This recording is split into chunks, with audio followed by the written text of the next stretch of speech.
The American public has a right to learn about technologies of unknown origins, non-human intelligence, and unexplainable phenomena. Those are not the words of a UFO Twitter account. Though that is a direct quote from Majority Leader Chuck Schumer, that the American public has a right to learn about technologies of unknown origins, non-human intelligence, and unexplainable phenomena. Many people distrust government and our institutions, and overclassification of information away from the American public or even Congress contributes to today's politics. They ask themselves, how come when a Russian jet shoots flares at one of our drones, we have perfect pictures and videos to show the American people and the world, but when it comes to UAPs, nothing. And to our military leaders, if there's nothing to conceal, let Congress go to Wright-Patterson Air Force Base, the Dugway Proving Ground, or even Groom Lake in Nevada. We should have disclosure today. We should have disclosure tomorrow. The time has come. And sometimes, I know that you have also said some of these answers in the past, but we're trying to get them on the public record as well, which is really important. Mr. Grush, finally, do you believe that our government is in possession of UAPs? Absolutely, based on interviewing over 40 witnesses over 4 years. Do you have any personal knowledge of people who have been harmed or injured in efforts to cover up or conceal these extraterrestrial technology? Yes. Personally. Have anyone been murdered that you would think, that you know of or have heard of, I guess? I have to be careful asking that question. I directed people with that knowledge to the appropriate authorities. My next question would actually be for Mr. Graves. Can you please explain to me in detail the event that occurred at Vandenberg Air Force Base? Certainly. In the 2003 timeframe, a large group of Boeing contractors were operating near one of the launch facilities at Vandenberg Air Force Base when they observed a very large 100-yard-sided red square approach the base from the ocean and hover at low altitude over one of the launch facilities. This object remained for about 45 seconds or so before darting off over the mountains. There was a similar event within 24 hours later in the evening. This was a morning event, I believe 8:45 in the morning. Later in the evening, post-sunset, there were reports of other sightings on base, including some aggressive behaviors. These objects were approaching some of the security guards at rapid speeds before darting off. And this is information that was received through one of the witnesses that have approached me at Americans for Safe Aerospace. Was this documented in any official form, whether it was a police blotter? Yes, they had official documentation and records from the event that the witness held over the years. And I'm not going to ask you to do it right now for time reasons, but you would be able to sketch what was witnessed, correct? And have you seen that before on any other equipment and/or during your flight time? I have not seen what they've described.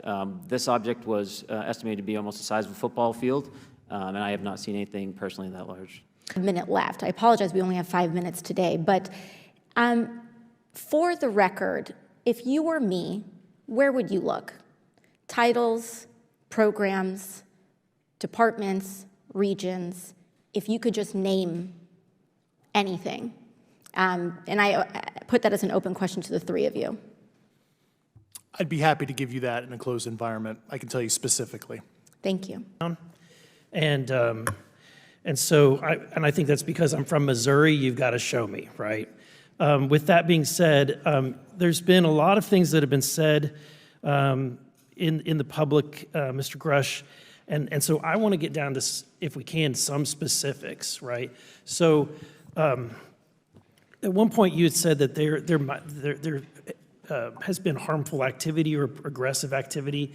Has any of the activity been aggressive, been hostile in your reports? I know of multiple colleagues of mine that got physically injured. And the activity, and I got by UAPs or by people within the federal government? Both.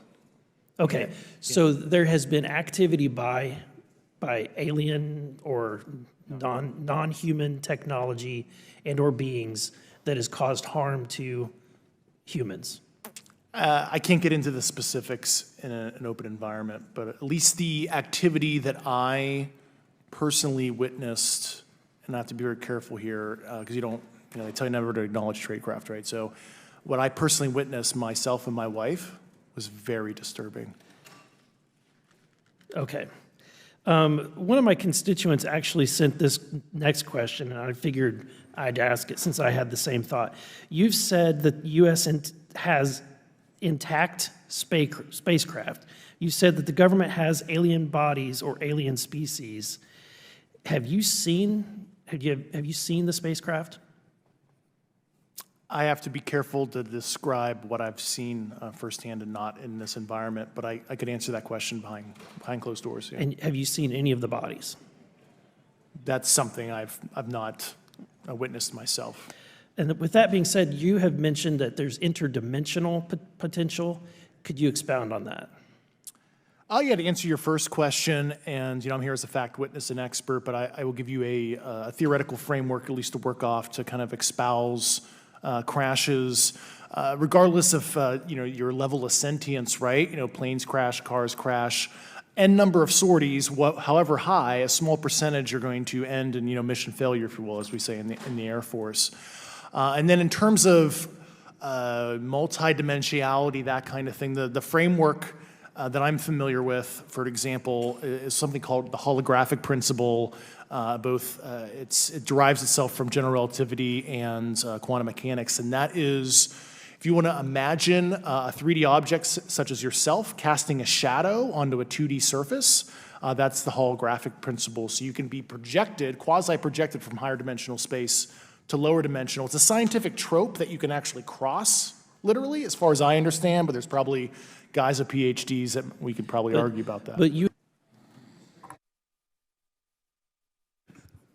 Several months ago, my office received a protected disclosure from Eglin Air Force Base indicating that there was a UAP incident that required my attention. I sought a briefing regarding that episode and brought with me Congressman Burchett and Congresswoman Luna. We asked to see any of the evidence that had been taken by flight crew in this endeavor and to observe any radar signature as well as to meet with the flight crew. We were not afforded access to all of the flight crew. And initially, we were not afforded access to images and to radar. Thereafter, we had a bit of a discussion about how authorities flow in the United States of America, and we did see the image. And we did meet with one member of the flight crew who took the image. The image was of something that I am not able to attach to any human capability, either from the United States or from any of our adversaries. And I'm somewhat informed on the matter, having served on the Armed Services Committee for 7 years, having served on the committee that oversees DARPA and advanced technologies for several years. When we spoke with the flight crew, and when he showed us the photo that he'd taken, I asked why the video wasn't engaged, why we didn't have a FLIR system that worked. Here's what he said. They were out on a test mission that day over the Gulf of Mexico. And when you're on a test mission, you're supposed to have clear airspace. Not supposed to be anything that shows up. And they saw a sequence of 4 craft in a clear diamond formation for which there is a radar sequence that I alone have observed in the United States Congress. One of the pilots goes to check out that diamond formation and sees a large floating, what I can only describe as an orb. Again, like I said, not of any human capability that I'm aware of.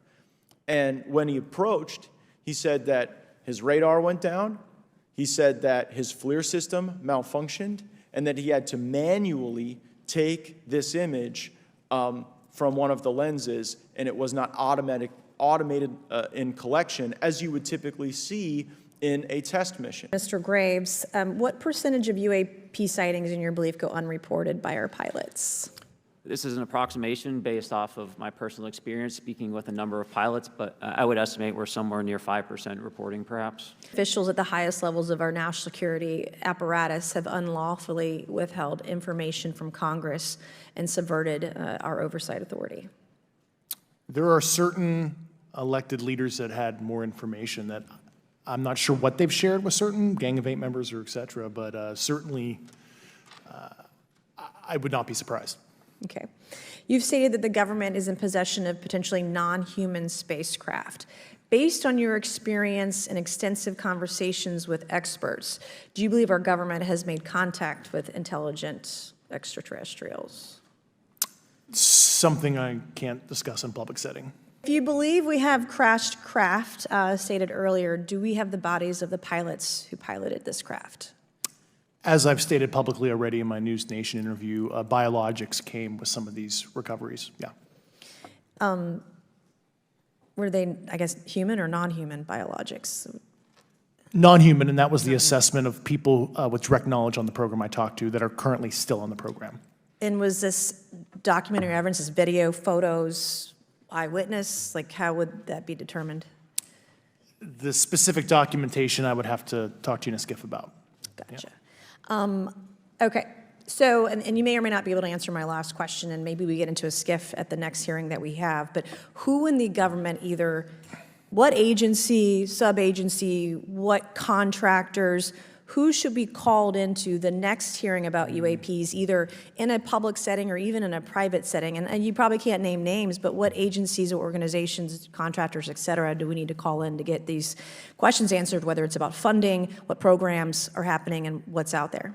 I can give you a specific cooperative and hostile witness list of specific individuals that were in those. And how soon can we get that list? I'm happy to provide that to you after the hearing. Super. Thank you. And I yield back. And just to confirm, this object had no wings, correct? No wings. Now, was the aircraft that you were flying, was it armed? No, never felt threatened at all. If the aircraft was armed, do you believe that your aircraft or any aircraft in possession of the United States could have shot the Tic Tac down? I'd say no, just on the performance, it would just left in a split second. It looks like that we have a problem here that needs further investigation. Yeah. For your own experience or the data that you've been privy to, is there any indication that these UAPs could be essentially collecting reconnaissance information? Mr. Graves? Yes. Mr. Grush? Fair assessment, yeah. Mr. Fravor? Very possible. Again, in the national security vein, is it possible that these UAPs would be probing our capabilities? Yes or no, Mr. Graves? Yes. Grush? Yes. Fravor? Definitely. Is it possible that these UAPs are testing for vulnerabilities in our current systems? Yes. Yes. Possible. Do you feel, based off of your experience and the information that you've been privy to, that these UAPs provide an existential threat to the national security of the United States? Mr. Graves? Potentially. Yes, sir, potentially. Same answer, potentially. Yeah, I'd say Fravor. definitely, potentially. Mr. Graves and Fravor, in the event that your encounters had become hostile, would you have had the capability to defend yourself, your crew, your aircraft? Absolutely not. Sir? No. Is, based off of the information that you've been privy to, is there any indication that these UAPs are interested in our nuclear technology and capabilities? Yes. By external observation, sure, that could be a fair assessment, yeah. Mr. Grush, I might have asked this before, but I want to make sure. Do you have any personal knowledge of someone who's possibly been injured working on legacy UAP reverse engineering? Yes. Okay. How were they injured? Is it something like a radioactive type situation or something we didn't understand? I've heard people talk about Havana syndrome type incidences. What was your recollection of that? I can't get into specifics, but you could imagine assessing an unknown unknown. There's a lot of potentialities you can't fully prepare for.